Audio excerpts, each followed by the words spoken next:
Well, hello there, listeners, and welcome back. My name is Stephanie Safarian, and you're listening to episode 337 of Sustainable Minimalists, a twice-weekly show about intentional and eco-minimalist living. On today's show, I am answering a listener's question about minimalist screen time and slow television for children.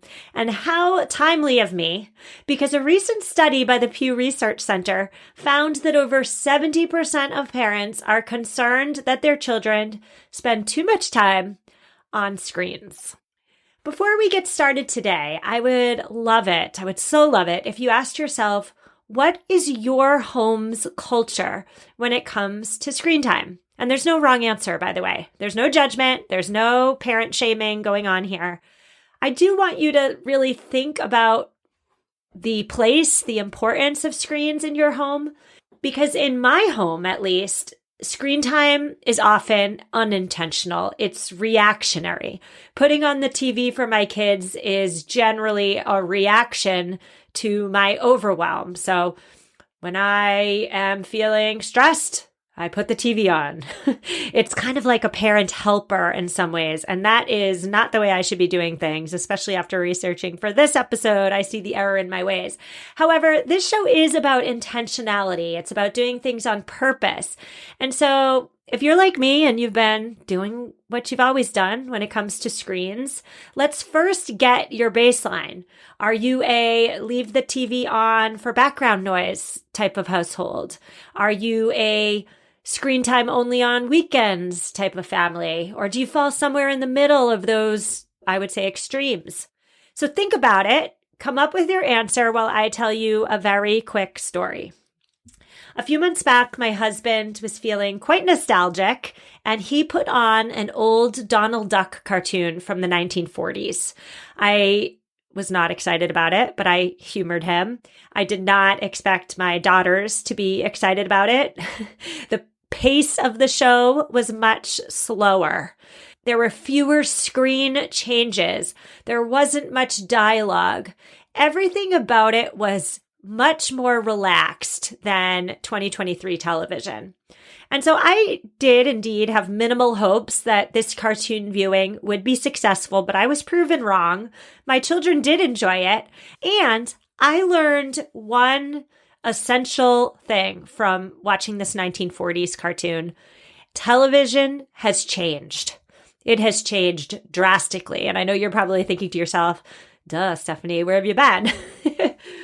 But my point is, we have transitioned over the decades from slower paced entertainment to fast paced entertainment. What do I mean by this? I mean that in 2023, television has many more screen shifts. What's a screen shift? A screen shift is when the screen changes to a different shot or angle. So if you're a 1980s child like me and you grew up watching Mr. Rogers' Neighborhood, put yourself back there for a minute. There was one shot, Mr. Rogers sitting in front of the camera, putting on his shoes, right? Slower paced. So a show like Mr. Rogers' Neighborhood, there were not many screen shifts at all. But think about now a 2023 show. Perhaps let's take SpongeBob as an example. SpongeBob SquarePants can have up to 10 screen shifts in just 20 seconds. Now, why are we counting screen shifts? What's the point? Research has found that just 3.5 minutes of fast-paced screen shift television negatively impacts our children's ability to perform well on a test of continuous attention. In one specific study, children were randomly assigned. So some children were put in the fast-paced TV group and others were put in the slow-paced TV group. Guess what they found? They found that the kids in the fast-paced group performed worse on an attention test. And countless studies have replicated these findings. A 2011 study found that 4-year-olds who watched fast-paced television cartoons for just 9 minutes performed significantly worse on executive function tasks than children who watched slow-paced or no TV. So how much screen time should our kids be getting? How much should they be getting? Not how much they're getting. How much should they be getting according to people much smarter than me? Well, the National Institute of Health recommends that screen time should be limited to just 1 to 2 hours a day for children over the age of 2. Children under the age of 2, it's not even recommended that they have screen time at all. For children ages 2 to 5, children should be watching a maximum of 1 hour per day with an adult co-watching to ensure that the content is appropriate. Okay, so that's what they should be getting. But how much screen time are American children actually getting? When it comes to determining this number, independent studies consistently find the same thing. They come to the same results. And that is that on average, children in the United States spend between 5 and 7 hours on screen time. Screen time, of course, meaning watching TV, playing video games, using a tablet, looking at their phone every single day. So 5 to 7 hours of screen time a day. A 2019 study found very similar averages, but did find slight differences with regard to the age of the children. Children ages 8 to 12 in the U.S. use screens for entertainment for just under 5 hours a day, whereas older children, teenagers 13 to 18 years old, use screens for 7 hours and 22 minutes a day. Now, if you're saying to yourself, oh, but that includes school, right? They're on screens at school because screens are such an important part of the learning process. That would be an incorrect assumption. These numbers do not account for screen time used for schoolwork or for homework. All right, so television has changed from slow-paced to fast-paced. We know what amount of screen time kids should be getting, and we know how much they're actually getting. What are the problems associated with too much screen time? Well, I have 4 of them for you. The first problem associated with too much screen time is one I have already alluded to, and that is excess screen time has a negative impact on school performance. A 2019 study in JAMA Pediatrics did a meta-analysis of 58 other studies and found an inverse relationship between television and video game use and academic performance in both young children and adolescents. So what does that all mean? That means the more television and video game use, the lower the academic performance. With regard to preschoolers in particular, another 2019 study found that compared to preschoolers who had less than 30 minutes a day of screen time, preschoolers who had more than 2 hours a day of screen time had a 7-fold increase in meeting the criteria for ADHD. The researchers here concluded that increased screen time in preschoolers leads to an increase in inattention problems. Wow, that's scary. Issue number 1 with too much screen time is a negative impact on school performance. Issue number 2 is inactivity, right? The CDC, the Center for Disease Control, recommends that children get at least 60 minutes of physical activity each day. But screen time by nature is a sedentary activity. And that sedentary activity is getting in the way of children being physically active. A 2017 study found that reducing screen time is also shown in reducing weight gain in children. So that's inactivity. Moving on to potential problem number 3 with regard to excessive screen time is sleep issues on our children. Screen time, we know that excess screens and especially screens before bed for adults can negatively impact our sleep, right? Well, it's the same with children. Screen time can lead to a reduction in the amount or the quality of children's sleep, especially if it's viewed before bed. Taking this a step further, when screens are allowed in children's rooms, like a phone or a tablet in a bedroom, that is associated with less overall sleep per night. And even an infant's sleep is negatively impacted when they view screens in the evening. So infants who are exposed to screens after 7 o'clock at night, at both ages 6 months and at 12 months, they sleep less than those who do not have screen time in the evening. I should say here too, this is not research-based. This is just a little Stephanie anecdote. And that's that when my children watch television, like let's say we have a movie night on a Friday or Saturday night as a family, and then they go to bed, So movie night, and then I put them straight to bed. Almost always, without fail, even if the movie we're watching is not scary, one or both of my children will wake up multiple times during the night saying they had nightmares. I don't know why this is. We don't put on super scary stuff, but something about the television viewing before bed leads to bad dreams. They wake my husband and I up, and then everybody has a bad night's sleep, and we curse ourselves and say, no more movie nights, but then we go ahead and do it the following weekend. So that's potential issue number 3. That's sleep issues.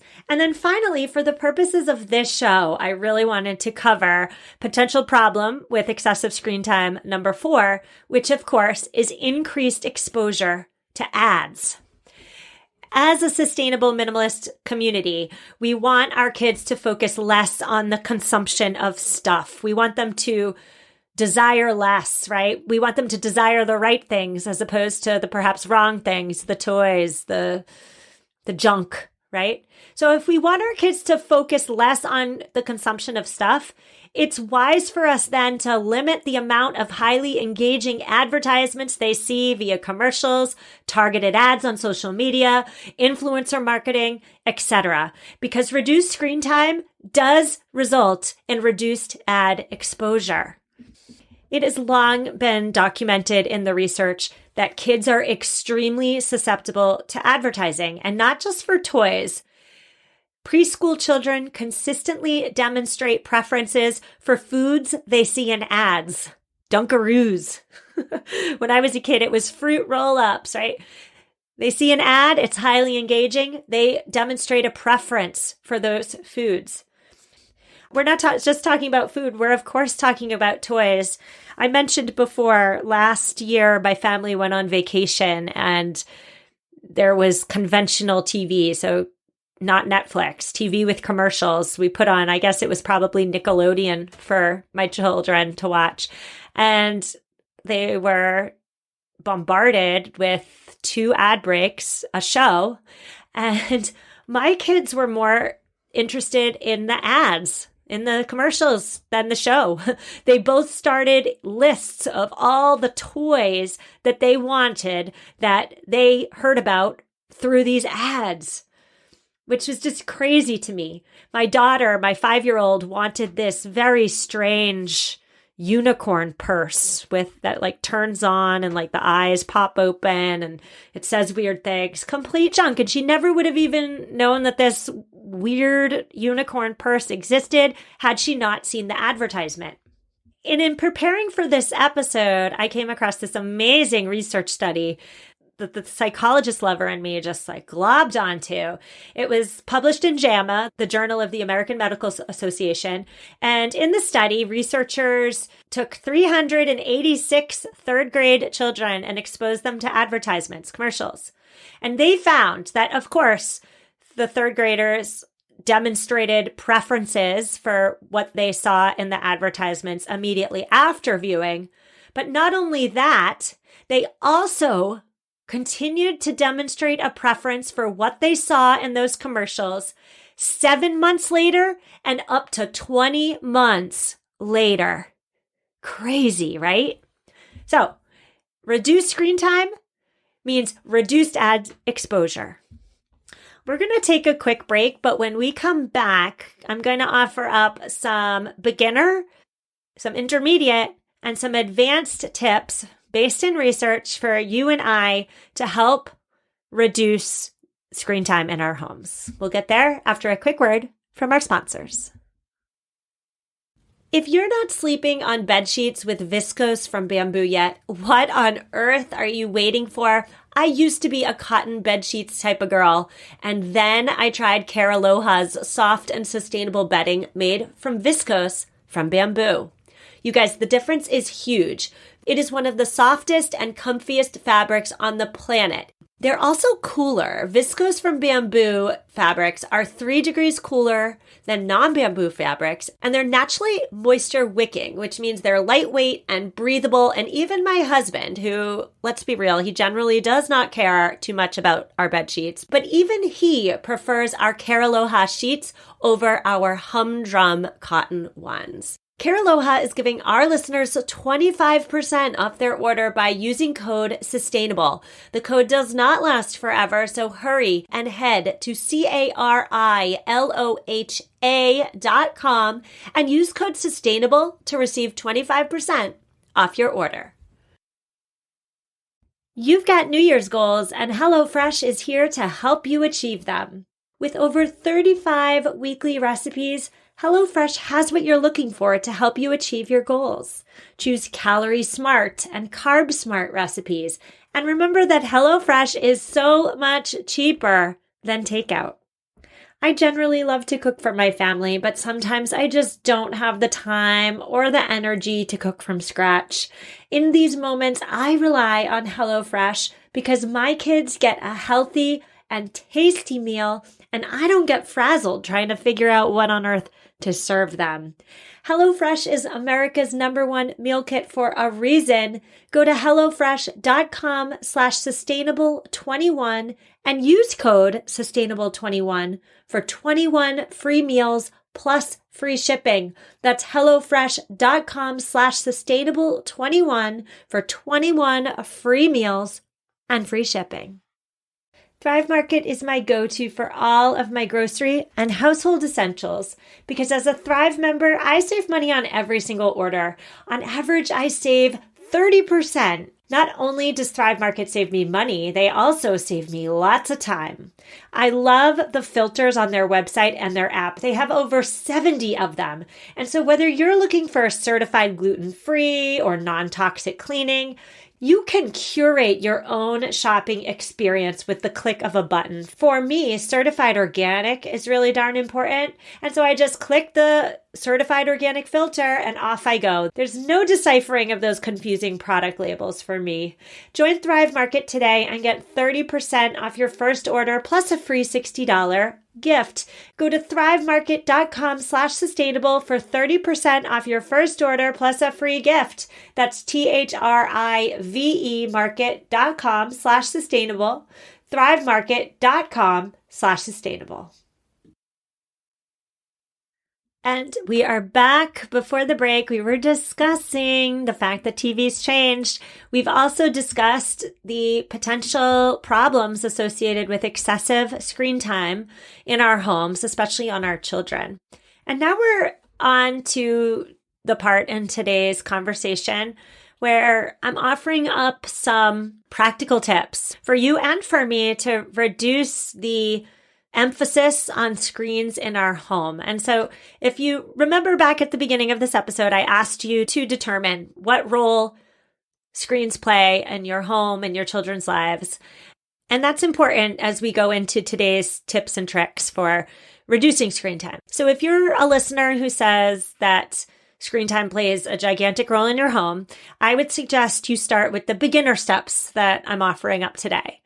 If perhaps screen time isn't like a major focus in your home, but you want to reduce, try the intermediate steps and perhaps even the advanced steps. And so for everybody, wherever you fall on the screen time spectrum, it's important to remember that kids are going to reach for screens unless we, the parents, set screen limits. It's just the way it goes. Kids are going to reach for junk food unless we put food limits on them, right? Same with screens. Most kids do not have the maturity or the executive functioning skills to make the right choices for themselves, the right long-term choices. So it's on us as parents to set limits. And I should say here too that if you have no idea how much screen time your kids get, I would highly suggest you first measure your baseline. So you won't be able to accurately reduce screen time in your home if you don't know how much screen time you're using to begin with, right? So if you're thinking to yourself, you're listening, you might be a little concerned. I was concerned when I was researching this episode, I'll be completely honest. It was another come to Jesus moment for me and my parenting. But if you're concerned, I suggest before you do anything, just take a week and jot down how much TV your kids watch on Monday, how much video game or tablet use they have, etc., and get a baseline. A baseline's not going to hurt anybody. When you have a baseline, you can then seek to reduce that number, okay? So my beginner steps. This is the bare minimum guidelines for setting screen time limits according to the National Institute of Health. Okay, so these are the bare minimums. Number 1, remove the television, the computer, the tablet, the Nintendo Switch. Remove the screen from your children's bedroom. No screens in the bedroom. Number 2, don't allow television watching during meals or homework. Number 3, do not leave the television on for background noise. Don't leave the TV on for background noise. As a little aside here, my wonderful and amazing assistant, Rachel, she helped me prepare the research for this week's episode, and she made a note to me. She said that her husband and her, but specifically her husband, Patrick, hi Patrick, grew up in a household where the TV was always just on for noise. Patrick thinks that the leaving on of the television led to attention issues for him in school later in life. So that's a handy dandy anecdote for you. Do not leave the television on for background noise if you can help it. Number 4, avoid screens an hour before bed. Encourage your children to also use only one screen at a time. And then finally, this is so important, but it's so overlooked, I think. And that is to think long and hard before you grant another product with a screen admittance into your home. Really ask yourself, does your child actually need a Nintendo Switch? Does your child actually need a cell phone? Can you set an alert on your Google Calendar, let's say, to revisit the topic in 6 months, perhaps? Can you push that can down the line a little bit, down the road? Because once you give your child another screen, it's almost impossible to take it away. So those are my beginner steps. Get the screens out of the bedrooms. Don't allow TV for meals or during homework. Don't leave the TV on for background noise. Avoid screens before bed, and think long and hard before granting another screen admittance into your home. Those are the beginner steps. Now we're moving on to the intermediate ones. And the intermediate steps, this is where I would say I personally fall. The intermediate steps are centered around finding creative ways to limit screen time. Maybe you only allow television viewing on the weekends. Doesn't that sound so practical? I love this. This is what I'm going to try and do in my household. I mean, if screens are necessary for schoolwork, homework, then that's obviously an exception. But actor Hugh Jackman, you know Hugh Jackman, Wolverine, right? He made headlines when he revealed that that's how he parents his children when at the time they were 11 and 6. So screens only on weekends. Or if that doesn't sound like that could work for your home, perhaps you try another creative way to limit screen time. So maybe family time only screen time. So maybe the TV only goes on when the whole family is there to enjoy whatever you're watching or doing, right? There's a big benefit to this strategy, and that is that it allows parents to monitor what their children are viewing to ensure it's appropriate. Perhaps you limit screen time to a specific time of day. You're preparing dinner, so the TV goes on for 30 minutes. And then Dr. Megan Owens, she is behind the site Screen Free Parenting. She recommends, instead of allowing your kids to put the TV on every Saturday morning to watch Saturday morning cartoons, why not have them do chores instead? Why not have them do chores instead? Make them earn the television. I should say here too, another quick little Stephanie story is there was one Saturday morning where my husband and I wanted to sleep in. My 8-year-old Ani, she woke up. She said, "Can I watch cartoons? Can I watch TV?" It was Saturday morning, and we really wanted to sleep. So we said yes. She went downstairs. She watched TV, etc. Every subsequent Saturday morning, my 8-year-old asked to watch Saturday morning cartoons. I even think she woke up earlier with the expectation that we would say yes to Saturday morning cartoons because we did say yes that one time. It took a good 6 to 7 Saturdays of us saying no before she got it in her head. She realized that the Saturday morning cartoon viewing, that one time, was a special event. She did it that one time, so she incorrectly assumed that it was now going to be an every Saturday event.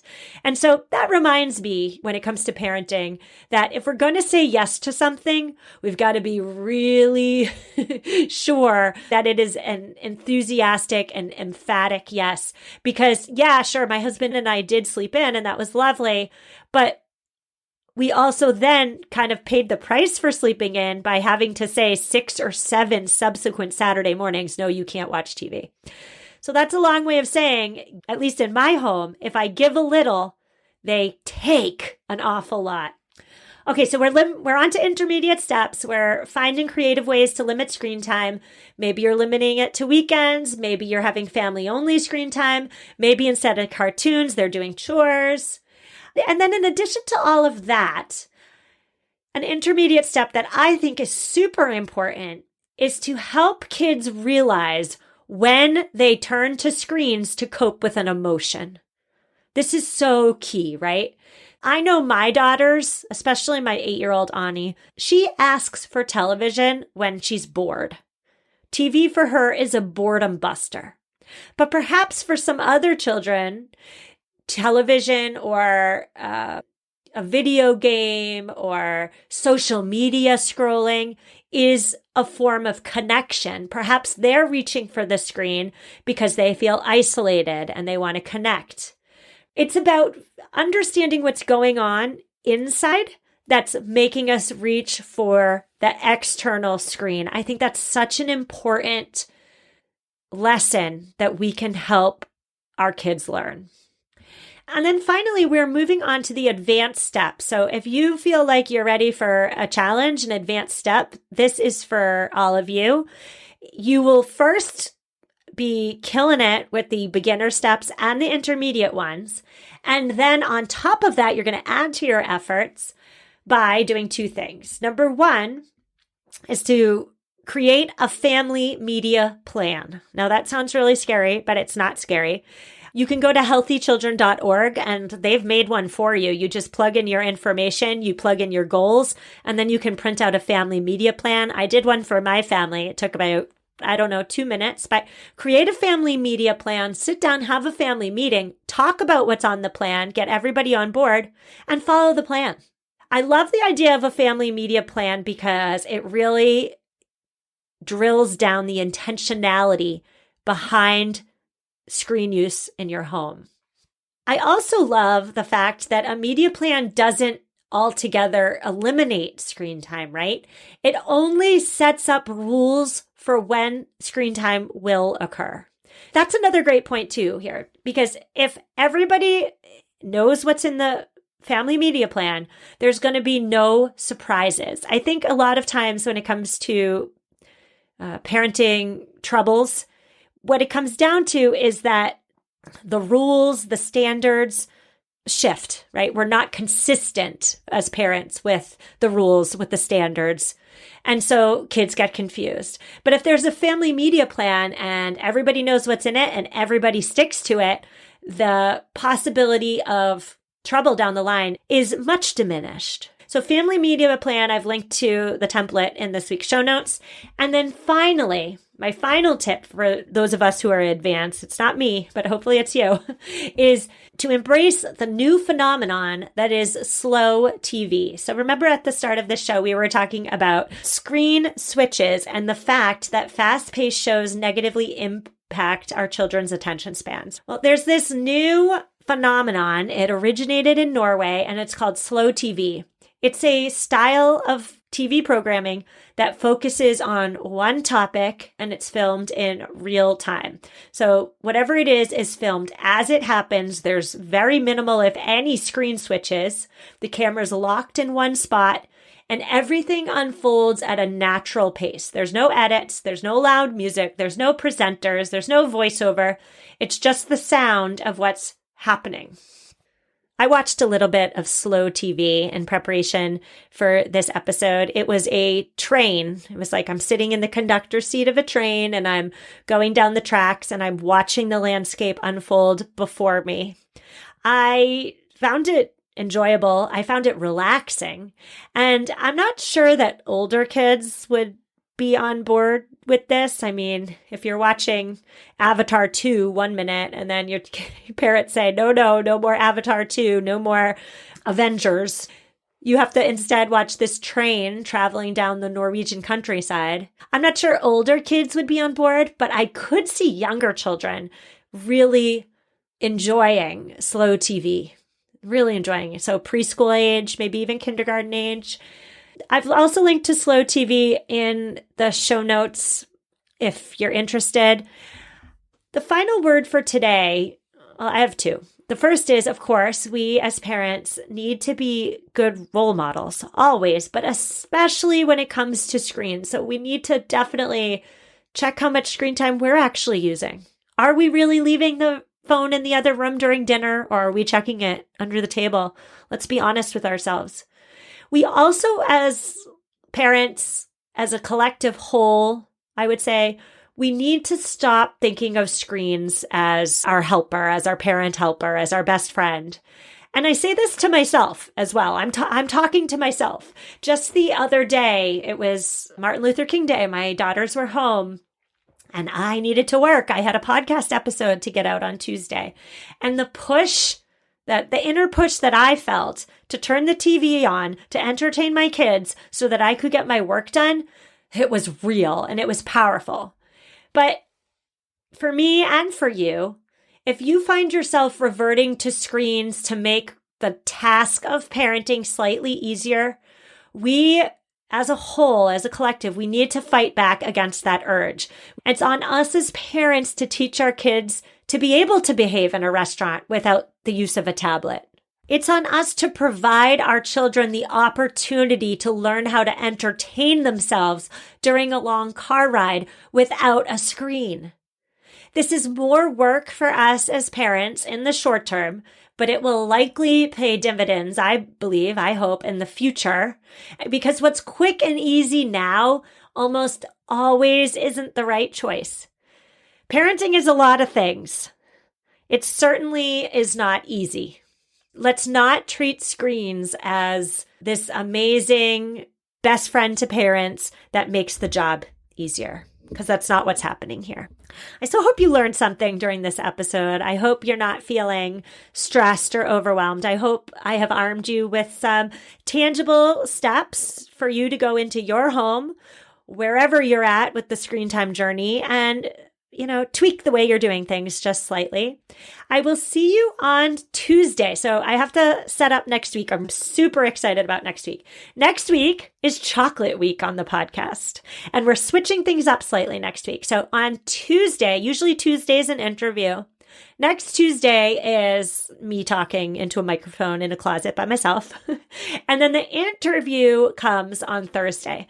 So Chocolate Week, we're discussing the massive issues associated with chocolate cultivation. We're talking about how to buy better chocolate. We're also then on Thursday talking about the presence of heavy metals in chocolates. Maybe you've seen that in the headlines lately. We're talking all about conscious consumption as it relates to chocolate. We'll see you then for all of that. Have an amazing weekend. Don't forget to rate and review this show, by the way, if you haven't already. Thank you so much. See you Tuesday. Take care.